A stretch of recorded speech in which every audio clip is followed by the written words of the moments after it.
and genomics into patient care both practical and cost-effective. Simply put, when we go to the doctor, we want answers to our questions that are most relevant to us. What's causing my disease? What's the best treatment for me? We now have an ability to provide answers that are personalized to the individual more than we've ever been able to do before. While it's an exciting time, Dr. Parker says it's still very early in the game, so the services have a focus on patients with advanced cancer who have failed other treatments and those with hard-to-diagnose conditions thought to have a genetic component. For more information, talk with your doctor or visit mayoclinic.org. The best in national talk. Issues that affect you. Rush, Savage, and Levin. Weekdays on 670 KBOI. 336-3700. In the meantime, not all the news is bad. You're calling in with raves, which I love. I love that you're not all focused on the bad news. Let's go to Alex in Oakley. Alex, I had the opportunity to go to Oakley a couple weeks ago. I couldn't have found Oakley on a map if my life depended on it. But now that I have visited Oakley, man, is it gorgeous out there. I had a great time. Went to a wedding out there in Oakley. It was wonderful. Go ahead with your rave, sir. All right. I would like to rave about this country that we live in. I got deployed to Iraq in 2005 with the Army, and when I was over there, unfortunately, we lost a couple of guys, and I dealt with it really bad when I got back. I was injured when I was over there too. I drank a lot when I got back, but the support that I got when I got back literally saved my life. I mean, I wouldn't be here today if it wasn't for that. I am so grateful for a country that I can live in, that my son will not know what it's like to go down the road and be afraid of getting shot. I am so grateful for a good family and for good friends. I am so grateful for the trials in my life, for the scars from the IED on my shoulder, because it gave me the capacity to forgive. And it gave me the capacity to love again. I am grateful that I was able to quit drinking. And I wouldn't have been able to do that if I lived anywhere else. I'm grateful, even though it has its problems, I'm grateful for the VA.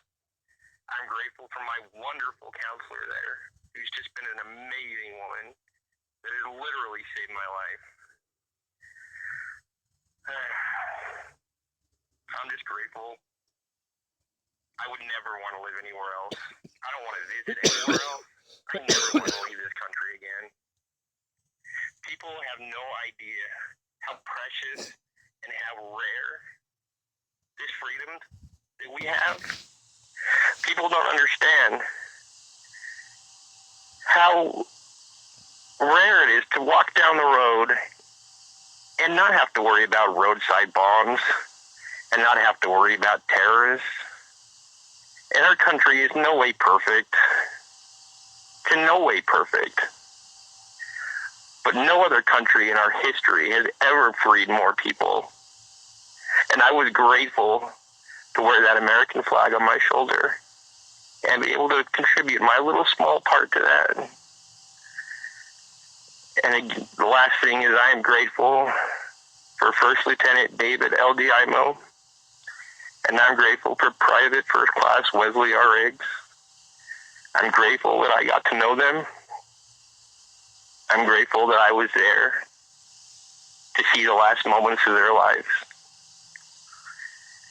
And I'm grateful that we have people like them that will stand up for freedom and that will stand up 1,000 miles away from home for people that they don't even know, for people that will never meet them. And I could go on, but I'll stop. I'm not telling you to wrap up, Alex. I mean, the floor is yours. You earned it. No, that's it. I'm just going to start crying. I think I tell you what. Take a couple breaths. Because We say a few things on the show, and you've heard them said. You know, when people say thank you for your service, and it seems quick, it seems trite. I'm thankful that you blessed this entire audience with your call. Man, I gotta tell you, thanking you for your service and telling us about the road that you've been down, because I gotta believe. I believe. I don't get spiritual on the show. I try not to get too preachy. But I do believe people do things and call here for a reason. And Alex, I gotta believe that there's somebody out there possibly listening right now who may have been going through something similar to what you went through. And they hear you, they hear your ability to come back.